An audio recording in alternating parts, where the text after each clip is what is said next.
Good morning, students. I hope you all are well.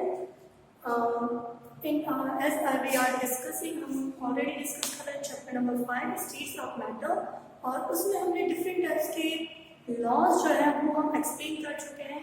Now in today video lecture, what we have learned about the more properties of the gases. That is one of the important property, that is kinetic energy. As we know that gases molecules are very tiny and they are spread all over the container. They have a very less force of attraction between them, so that they have a very high speed. We can say they have more kinetic energy. So basically, what happened? There is one scientist, that is Bernoulli. He proposed the theory related to the kinetic energy of the gases. And what is that? It's the kinetic theory of the gases.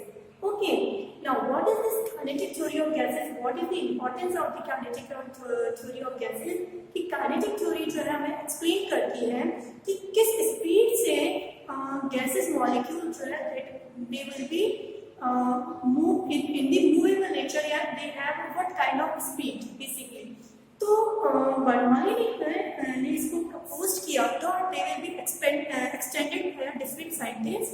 कुछ और scientist थे जिन्होंने उनको क्या किया, आगे जाके इसको एक्सटेंड किया.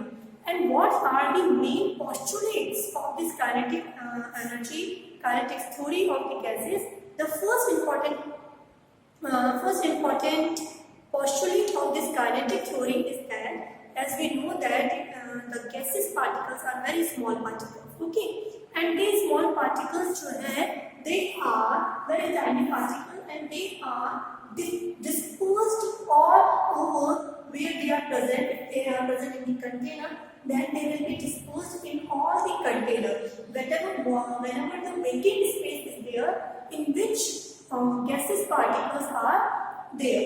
तो इतने छोटे पार्टिकल्स हैं कि ये हर वेकेंट स्पेस में क्या हो सकता है, डिस्पर्स हो सकता है, घूम सकते हैं, रह सकते हैं. This is the first important postulate. Second important postulate about that कि molecules are far apart. As we know कि जब ये बहुत दूर क्या कर रहे हैं, मूव कर रहे हैं, तो इनके बीच में क्या है, जो डिस्टेंस है वो बहुत ज्यादा है. They are very far apart. और जब वो फार अपार्ट है, इट मीन्स उनके बीच में क्या है, अट्रैक्शन फोर्स बहुत कम है. ठीक है, और attraction force in the liquefaction point से हम बात करते हैं कि लिक्विफिकेशन पॉइंट जो है, लिक्विफिकेशन पॉइंट का मतलब कि जब वो क्या होने वाले हो, लिक्विड में कन्वर्ट होने वाले होते हैं. That point is known as liquefaction point. तो इस लिक्विफिकेशन पॉइंट से उनका जो अट्रैक्शन फोर्स है वो क्या होता है, और कम होता है, क्योंकि ज्यादा लिक्विफिकेशन पॉइंट से कम इनका क्या होगा, अट्रैक्शन फोर्स प्रेजेंट होता है. थर्ड इंपॉर्टेंट मॉलिक्यूल कि gaseous molecules are in continuous random line motion. क्योंकि ये क्या है, गैसेस के पार्टिकल्स हैं और गैसेस के पार्टिकल्स जो है वो क्या करते हैं, they will be continuously moving. They have random moving. तो random moving में फॉर एग्जांपल हम बात करें कि हमारे पास एक कंटेनर है और इस कंटेनर में दो गैसेस फिल्ड है, gas A and gas B. तो these are particles of gas A and gas B. If they are moving, तो क्या होगा, कुछ गैस के पार्टिकल A होंगे, कुछ गैस के पार्टिकल B है, तो इनमें क्या होगा, रैंडमली मूव करते हैं. तो कुछ में A और A सेम पार्टिकल्स में क्या होगा, कॉलिजन हो सकता है, या A और B के पार्टिकल्स में क्या हो सकता है, कॉलिजन हो सकता है.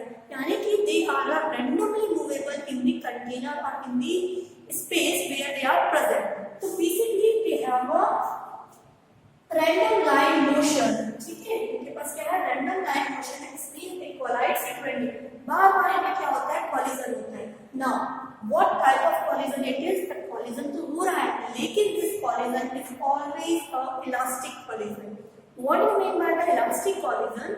इलास्टिक कॉलिजन मींस कि द टोटल एनर्जी जो है वो जो है लॉस नहीं होगी. The total energy of the particles जो है वो लॉस नहीं हो रही है, उनका केवल क्या होगा, रीडिस्ट्रीब्यूशन होगा. जैसे फॉर एग्जांपल हम बात करें कि दो मॉलिक्यूल्स आपस में कोलाइड किए तो हो सकता है एक की एनर्जी थोड़ी रिड्यूस हो जाए और दूसरी की एनर्जी थोड़ी सी इंक्रीज हो जाए. यानी कि इट मींस ऐसा कॉलिजन जहां पर there is no loss of energy.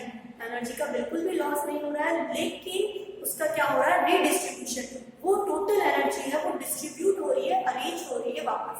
जैसे मैंने अभी आपको एग्जांपल बताया, एक की एनर्जी पहले कम थी, वो इंक्रीज हो गई, और दूसरी की एनर्जी क्या थी, ज्यादा थी, दैट विल बी डिक्रीज। तो ये इंपॉर्टेंट थिंग है जो हमारे को केटीजी ने बोला कि जितने भी कॉम्पोनेंट्स हैं वो क्या होते हैं, इलास्टिक होते हैं।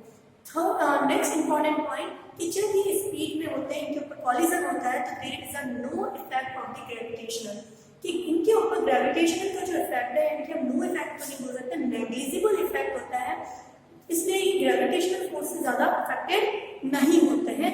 दैट इज व्हाई ये क्या कर रहे हैं, रैंडमली क्या करते हैं, एक दूसरे को कोलाइड करते हैं। जस्ट फॉर एग्जांपल कौन कौन से तरीके, अलग अलग तरह के कॉलिजन हो सकते हैं कि कोई पार्टिकल डायरेक्टली क्या कर दिया है, जो हमारी सरफेस या वॉल है कंटेनर की, उस पर डायरेक्ट क्या कर दिया, स्ट्राइक कर दिया, या फिर दो जो है पार्टिकल्स को ऑब्लिकली क्या करें, कोलाइड करें। तो अलग अलग तरह से जब ये कोलाइड करते हैं तो इनकी एनर्जी जो है वो अलग अलग तरह से क्या हो जाती है, रीडिस्ट्रीब्यूट हो जाती है। थर्ड और next important point of the KTG कि एज वी नो दैट कि काइनेटिक एनर्जी जो है यहाँ पर, तो काइनेटिक एनर्जी जो है वो क्या होती है, टेम्परेचर डिपेंडेंट है।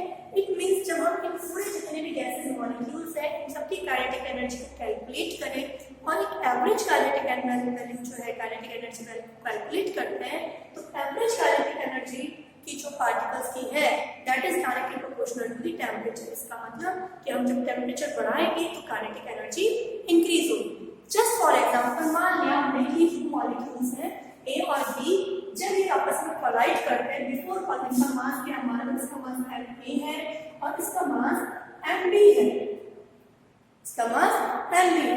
बिफोर कॉलिजन, जब इनमें कॉलिजन नहीं हुआ उससे पहले इनकी जो स्पीड है va, v1 और v2 है, दे कोलाइड ऑब्लिकली और दे कोलाइड डायरेक्टली, कैसे भी हो सकता है, ठीक है। तो जब ये कोलाइड करते हैं इनकी स्पीड जो है वो चेंज होगी, कितनी हो रही है, इनकी स्पीड माना हो रही है 1 डैश और इस b की स्पीड हो रही है v2 डैश। तो इलास्टिक कॉलिजन का सीधा सा मतलब क्या है कि इनिशियल आफ्टर बिफोर कॉलिजन और फाइनल कॉलिजन का जो टोटल एनर्जी है वो क्या होगा, दैट विल बी इक्वलाइज्ड, यानी कि टोटल एनर्जी में कहीं भी लॉस नहीं होगा। जस्ट इसका मतलब हम लिख सकते हैं R, we know that what is the formula of kinetic energy, R square, तो half m1 v1 square plus half m2 v2 square is equal to half m v1 dash square plus half m2 v2 dash square. This is the all about the collision theory. Now, if we want to calculate what there is a one equation is given by the scientist कि वो क्या equation क्या है, वो equation हमारे को relationship provide कर रही है अबाउट द काइनेटिक। वो इक्वेशन जो है वो हमारे को रिलेशनशिप प्रोवाइड करती है कि स्पीड और प्रेशर एंड वॉल्यूम जो है आपस में कैसे रिलेट है, आपस में किस तरह से रिलेटेड है। तो basically that particular equation is known as kinetic gas equation. This is known as kinetic gas equation. And what is kinetic gas equation? We have there is a no derivation of this equation. PV is equal to half mNc square. ठीक है? What is the equation? PV equal to half mNc square, where P is a pressure, V is a volume, M is a mass of the gas. जो भी हमने gas की उसका mass, and is the total number of the gases, कितने number, कितना amount, number party, number of particle. And what is C? C is the square root mean, ठीक है। C, what is C? C जो है वो C है हमारा root mean square speed, it is root mean square speed। तो by this we can easily calculate the speed or give the relationship between the P and V. This is all about the kinetic theory of gases और हम इसके बाद अभी discuss करेंगे।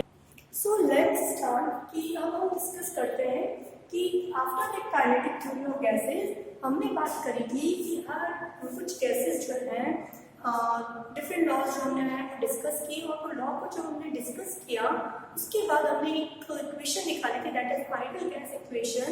And what is that ideal gas equation? The ideal gas equation is PV equal to nRT। This is our ideal gas equation. Now what happen, जब हमने practically इसको observe किया कि आइडियल गैस जो है वो क्या होती है, जो सारे laws, Boyle's law, Charles law, Avogadro law, इन सबको क्या कर ले, अच्छे से ऑबे करें, स्ट्रिक्टली फॉलो करें, वो गैस क्या कहलाती है? आइडियल गैस कहलाती है। बट रियलिटी में जब हमने चेक किया तो हमने देखा कि दीज आर नो गैसेस, ऐसी कोई गैस नहीं है जो परफेक्टली इन सारे लॉ को क्या कर रही हो, 100% ऑबे कर रही हो। It means her gas ideal जो बिहेवियर है, जो हम मान के चलते हैं, उससे कुछ ना कुछ क्या कर रही है, डिविएट कर रही है, कुछ ना कुछ डिविएशन शो कर रही है, यानी कि वो स्ट्रिक्टली उसको फॉलो नहीं करती है। तो एक्चुअली जो नेचर के अंदर प्रेजेंट है वो कौन सी गैसेस प्रेजेंट होती है? रियल गैसेस प्रेजेंट होती है। तो what are real gases? The real gases are those gases which does not strictly obey the gases law. जो गैसेस लॉ को पूरा स्ट्रिक्टली ओबे नहीं करती है वो गैसेस क्या कहलाती है? रियल गैसेस कहलाती है, और जो एक्चुअली में क्या करती है, एग्जिस्ट कर रही है हमारे नेचर के अंदर। तो अब हमें ये एक्सप्लेन करना है, ये समझना है कि कैसे गैस जो है वो आइडियल बिहेवियर से डेविएट हो रही है, पॉजिटिवली डेविएट हो रही है, नेगेटिवली डेविएट हो रही है, कैसे डेविएट हो रही है। यानी कि बेसिकली अब हम डिस्कशन करेंगे किसके बारे में? रियल गैसेस के बारे में, कि रियल गैस कैसा बिहेवियर शो करती है। और रियल गैस के को पढ़ने के लिए, रियल गैस होती है तो हमें समझ लिया कि वो ऐसे सारे gases which does not follow strictly the gaseous law, वो गैसेस क्या कहलाती है? रियल गैसेस कहलाती है।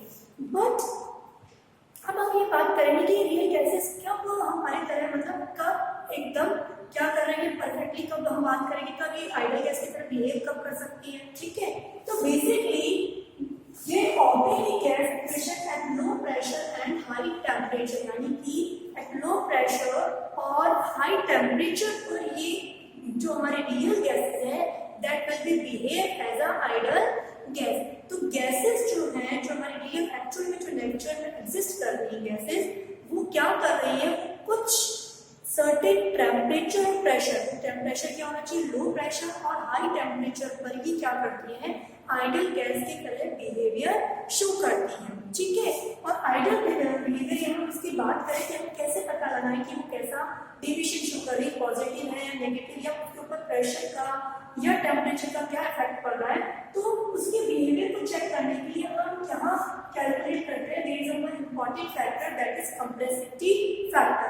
And what is that compressibility factor? Is nothing, जो हमने आइडियल गैस इक्वेशन लिखी है, PV equal to nRT।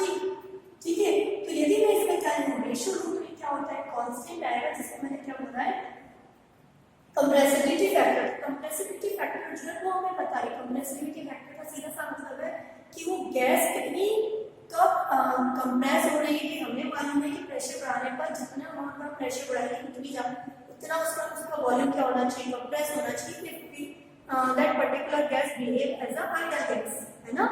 Okay, हमें मालूम है P is inversely proportional to V। तो यदि मैं प्रेशर इंक्रीज कर रही हूँ या प्रेशर कम कर रही हूँ, तो जिस रेट से मैं प्रेशर कम कर रही हूँ या इंक्रीज कर रही हूँ, उसी रेट से पहले वॉल्यूम कम या ज्यादा होना चाहिए। ठीक है, तो कंप्रेसिविटी फैक्टर से हम इजीली डिफाइन कर सकते हैं कि वो गैस पॉजिटिवली बिहेवियर कर शो कर रही है या नेगेटिवली बिहेवियर शो कर रही है। जस्ट फॉर एग्जांपल यदि हम बात करें तो Z को हम किससे डिफाइन कर सकते हैं, Z जो है that is compressibility factor is equal to PV upon nRT, और it also represented by Z बराबर V real upon V ideal। V real means volume in the real condition, real gas जब का behaviour हम बात करें उस time volume, और यदि यही गैस आइडियल बिहेवियर करती तो एट पर्टिकुलर कंडीशन तो उसका वॉल्यूम क्या होता, उन दोनों का रेशियो जो है that is known as compressibility factor. अब ऑब्वियसली यदि मैं आइडियल गैस की बात करूं तो आइडियल गैस के लिए मान लीजिए क्या होता है, equation PV is equal to nRT। It means Z की वैल्यू हमेशा क्या होगी, 1 होगी। जिस कंडीशन में Z की वैल्यू क्या है, 1 है, तभी वो क्या कर रहा है, आइडियल गैस बिहेवियर को शो कर रहा है। एंड द कंप्रेसिविटी फैक्टर यदि 1 आ रहा है, यहाँ हमारे पास दिया हुआ है कंप्रेसिविटी, इट मींस वो जो गैस है वो किसकी तरह बिहेव कर रही है, आइडियल गैस की तरह बिहेव कर रही है। और यदि वो क्या है वन नहीं है, मोर देन वन है या लेस देन वन है, कुछ भी हो सकता है। इट मींस वो क्या कर रही है, रियल गैस की तरह बिहेव कर रही है। जैसे अब हम इस पूरे इसको समझ सकते हैं, हम रिलेशनशिप समझते हैं कि प्रेशर, तो अपनी बात कर रहा है कि आइडियल गैस जो है वो लो प्रेशर और हाई टेम्परेचर पे क्या कर रही है, आइडियल गैस की बिहेवियर शो करती है। तो हमने कुछ गैसेस दी है, हम उस गैसेस का compressibility factor versus pressure, compressibility factor versus pressure क्या किया है, ग्राफ पर। लेट ये वाली जो वैल्यू है यहाँ पर जो है ये, this is the compressibility factor, इसके नीचे की वैल्यू क्या होगी, नेगेटिव है, और इसकी वैल्यू क्या होगी, पॉजिटिव होगी। ठीक है, एक से कम होगी, हो सकता है नेगेटिव ना भी हो, नेगेटिव ना हो तो भी चलेगा, लेकिन एक से कम है और ऊपर वाली जो वैल्यू है वो क्या है, एक से ज्यादा है। जैसे फॉर एग्जांपल मान लिया 0.5 है, ये 0 है, इधर भी हमने लिए 0.5 है और 1.5 सो ऑन। ठीक है, तो यदि कोई गैस जो है हमने जब अलग अलग जो है प्लॉट किया, हमने लिया nitrogen, hydrogen, CH4, helium, CO2, अलग अलग गैसेस का क्या किया हमने, ग्राफ प्लॉट किया। ठीक है, तो हमने क्या ऑब्जर्व किया कि देखो Z=1 होता है, यानी इस ग्राफ पर में यदि कोई गैसेस है तब तो वो क्या कर रही है, आइडियल गैस को फॉलो कर रही है। ठीक है, तो हमने जब nitrogen, helium, hydrogen, methane, carbon dioxide in सबको दिया तो हमने देखा कुछ गैसेस जो है वो पॉजिटिवली डेविएटेड है और कुछ जो है वो नेगेटिवली डेविएटेड है। कैसे, देखो समझे कि हमने प्रेशर का ग्राफ लिया, दो गैसेस कौन कौन सी है ये गैसेस, हाइड्रोजन एंड हीलियम। हमने देखा कि जैसे जैसे क्या कर रहे हैं हम प्रेशर को इंक्रीज कर रहे हैं, इसका कंप्रेसिबिलिटी फैक्टर 1 से, ठीक है, 1 से क्या हो रहा है, बढ़ता जा रहा है। जिस रेशियो के अंदर हम प्रेशर इंक्रीज कर रहे हैं उसी रेशियो में कंप्रेसिबिलिटी फैक्टर भी इंक्रीज हो रहा है, यानी कि इसकी वैल्यू जो हाइड्रोजन और हीलियम है उनके लिए Z की वैल्यू हमेशा क्या है, 1 से ज्यादा है। तो ऐसी गैसेस जिनकी Z की वैल्यू मोर देन 1 है वो गैसेस क्या कहलाएंगी, पॉजिटिवली डेविएटेड गैसेस। वो गैसेस क्या कहलाएंगी, पॉजिटिवली डेविएटेड गैसेस कहलाएंगी। ठीक है, उसके बाद हमने कुछ और गैसेस देखी, कौन सी, नाइट्रोजन, मीथेन और कार्बन डाइऑक्साइड। और इनका जब मैंने बिहेवियर देखा तो मैंने क्या देखा कि लो प्रेशर पर ये देखिए लो प्रेशर है, यदि मैं इसको कंसीडर करूं नाइट्रोजन के लिए लो प्रेशर है तो Z की वैल्यू क्या आ रही है, 1 से कम आ रही है। ठीक है, यहाँ पे यानी इस पॉइंट से पहले यदि मैं नाइट्रोजन की वैल्यू देखूं तो 1 से कम आ रही है। ऐसे में इसके लिए लागू करूं तो इस पॉइंट मान लीजिए पॉइंट A है, एक पॉइंट B है और एक पॉइंट C। तो मीथेन के लिए B से नीचे नीचे क्या है, नेगेटिव डेविएशन है। यहाँ पे बात करें इससे C से नेगेटिव, तो लो प्रेशर पर या लो प्रेशर पे हम बात कर रहे हैं तो सर्टेन गैसेस जो है वो क्या कर रही है, नेगेटिव डेविएशन शो कर रही है। नेगेटिव डेविएशन का मतलब ये नहीं कि उसकी वैल्यू नेगेटिव है, लेस देन 1 है, यानी Z से लेस देन 1 है। Z 1 है तो आइडियल गैसेस, Z की वैल्यू कंप्रेसिबिलिटी फैक्टर की वैल्यू मोर देन 1 है, इसका मतलब positively deviated, for example hydrogen and helium. And if वो क्या कर रही है, Z की वैल्यू क्या है, लेस देन 1 है, it means they are negatively deviated. Just for example nitrogen, methane and carbon dioxide. लेकिन हमने देखा कि जैसे जैसे प्रेशर बढ़ रहा है, ये जो मेरी गैसेस है जो नेगेटिवली डेविएटेड थी, कि जैसे जैसे मैं प्रेशर इंक्रीज कर रही हूँ ये क्या हो रही है, इनका जो Z फैक्टर है, कंप्रेसिबिलिटी फैक्टर है, वो क्या हो रहा है, पॉजिटिवली डेविएट हो रहा है। इट मींस ये जो नेगेटिवली डेविएटेड है वो लो प्रेशर पे तो नेगेटिवली डेविएटेड है, लेकिन हाई प्रेशर पे वो क्या है, पॉजिटिवली डेविएटेड है। कि आइडियल गैस बिहेवियर से पॉजिटिवली वो क्या होती है, डेविएट होती है, और एक सर्टेन प्रेशर पर वो किसकी तरह बिहेव कर रही है, सर्टेन प्रेशर पर वो आइडियल गैसेस की तरह बिहेव कर रही है। इसका मतलब हम ये बोल सकते हैं कि हाई टेम्परेचर, हाई प्रेशर पर जो गैसेस हैं वो क्या होती है, आइडियल गैस के बिहेवियर से हमेशा हर गैस पॉजिटिवली बिहेवियर शो करती है। ठीक है, क्योंकि हमने देख लिया ये चीज। और लो प्रेशर पर नेगेटिव भी हो सकती है और पॉजिटिव भी होती है, लेकिन हाई प्रेशर पर हर गैस जो है वो क्या करेगी, आइडियल बिहेवियर से क्या करेगी, पॉजिटिवली डेविएशन शो करती है। इसका मतलब हम बोल सकते हैं कि Z जो है मोर देन 1 है, तो ये पॉजिटिवली डेविएटेड है, और पॉजिटिवली डेविएटेड का मतलब इसका कंप्रेसिबल क्या है, कम है, इसकी कंप्रेसिबिलिटी क्या है, कम है, और z इज लेस देन 1 है, इसका मतलब ये नेगेटिव कंडीशन है, और इसका जो है कंप्रेसिबिलिटी क्या है इसकी, मोर, यानी कि ज्यादा अच्छे से क्या हो सकती है, कंप्रेस हो सकती है, यानी कि ज्यादा अच्छे से कंप्रेस हो सकती है, यानी कि सीधी सी बात है, यहाँ बात कर रहे हैं प्रेशर की, ठीक है। तो हाई प्रेशर पर जाते जाते जैसे हम लो से हाई प्रेशर पर जा रहे हैं तो आइडियल गैस ले रहे हैं और फिर आइडियल से पॉजिटिव, यानी कि लो प्रेशर पर तो क्या हो रही है, हमने बोला लो प्रेशर बहुत ज्यादा नहीं, एक फिक्स लो प्रेशर पे वो क्या कर रही है, आइडियल गैस की तरफ बिहेव कर रही है, हाई प्रेशर पर वो क्या कर रही है, सारी की सारी गैसेस पॉजिटिवली डेविएटेड होती है। तो हाई प्रेशर पे हमेशा क्या होगा, वॉल्यूम कम होना चाहिए, ठीक है। लेकिन आइडियल बिहेवियर से जितना हम बोलते हैं कि आइडियली यदि हम बात करें जितना प्रेशर बढ़ रहा है उतना ही वॉल्यूम क्या होना चाहिए, कम होना चाहिए, उतना नहीं होता है। इसका मतलब इस कंडीशन के अंदर जो मेरा वॉल्यूम रियल गैसेस आता है that is less than the ideal gases की, यानी कि प्रेशर यदि वो बिल्कुल आइडियल बिहेव कर रही होती तब तो क्या होता, जिस रेशियो से क्या हो रहा है, प्रेशर इंक्रीज हो रहा है, उसी रेशियो से वॉल्यूम डिक्रीज होता है। लेकिन z जब नेगेटिवली डेविएशन की मैं बात कर रही हूँ तो नेगेटिवली डेविएशन वाली जो गैसेस है उनका जो v रियल है that is smaller than the v ideal. ये हमारी पूरी बात हुई किसकी, आइडियल गैस बिहेवियर का, कि सिर्फ पॉजिटिवली और नेगेटिवली क्या होता है कि रियल गैसेस क्या होती हैं, पॉजिटिवली कैसे कब डेविएटेड होती हैं और नेगेटिव कब डेविएटेड होती हैं। तो प्रेशर के हिस्से के इफेक्ट से हमने इसको पूरा एक्सप्लेन किया। In the next lecture we will explain this thing with respect to the temperature. Thank you.